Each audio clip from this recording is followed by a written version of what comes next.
안녕하세요. 마더테라피입니다.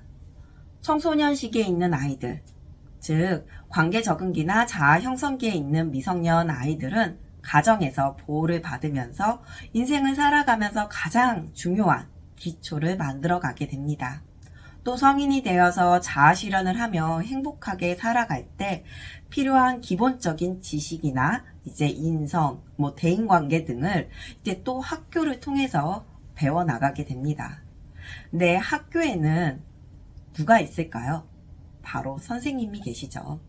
자녀가 가정에서는 이제 별 문제가 없는데 이제 선생님과의 관계에 있어서 이제 문제가 발생하고 또 어려움을 겪게 될 수 있습니다.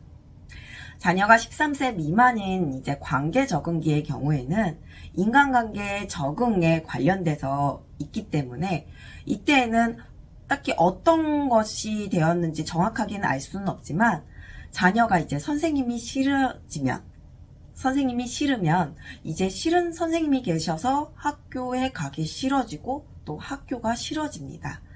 이와 달리 이제 자아 형성기에 있는 경우에는 자신의 생각 기준을 만들어가는 시기이다 보니 자신이 잘못한 것이 아닌데 이제 선생님이 잘못이라고 계속 이야기를 한다거나 아니면은 자신이 생각했을 때 이제 선생님이 너무 비합리적이라고 느끼게 되면은 이에 대해서 반발을 하게 되면서 선생님과의 갈등이 발생하게 됩니다.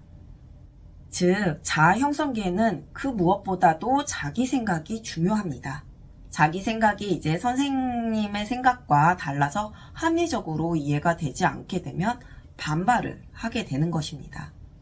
예를 들어서 선생님이 30살이시고 이제 자녀는 이제 16살이라고 한다면 14살, 그러니까 14년의 차이가 있게 됩니다.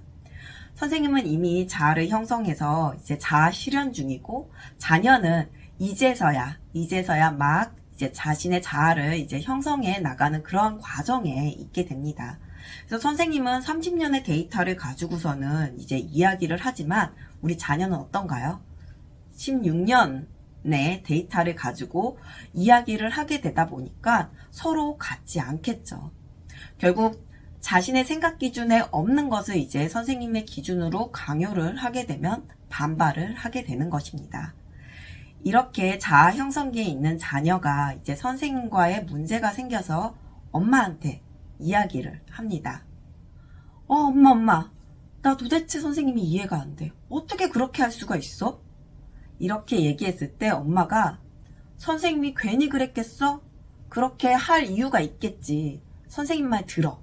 라고 이야기를 하게 되면 자녀는 엄마도 선생님하고 똑같다고 생각을 하면서 다시는 엄마한테 그 어떤 이야기도 하지 않게 됩니다. 이와 달리 엄마가 자녀의 이야기를 들어주면서 내가 생각했던 거 틀린 거 아니야.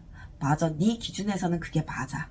라면서 자녀의 기준에서는 맞다고 인정을 해주고 이제 선생님도 선생님의 기준에서 맞는 것이라고 그리고 그렇게 생각하는 이유에 대해서 이제 자녀가 합리적으로 이해할 수 있도록 이제 설명을 해주게 되면 자녀는 합리적으로 이해가 되게 되면서 이제 선생님을 봐도 스트레스를 받지 않게 됩니다. 결국 엄마가 내 자녀의 심리 발달을 정확하게 알고 그리고 합리적으로 이해를 시켜주게 되면 선생님들 중에는 이런 분들도 계시고 저런 분들도 계시다는 것을 이제 자녀 스스로 자각할 수 있도록 도와줄 수 있게 됩니다. 자아 형성기에 있는 자녀들이 이제 이러한 어려움을 겪는 이유는 바로 이해가 되지 않기 때문입니다. 자녀에게는 그 무엇보다도 엄마의 역할이 중요합니다. 그렇기에 엄마가 내 자녀의 심리 발달을 정확하게 알고 인간의 마음과 심리가 작용하는 이 기초적인 원리만을 조금 알더라도 이제 내 자녀의 심리 발달에 맞게 이제 양육을 하면서 자녀가 건강한 심리 습관을 형성해 나갈 수 있도록 그러한 환경을 만들어 줄 수 있게 됩니다. 자녀를 사랑하고 자녀 양육에 관심이 많은 우리 부모님들, 오늘도 응원합니다.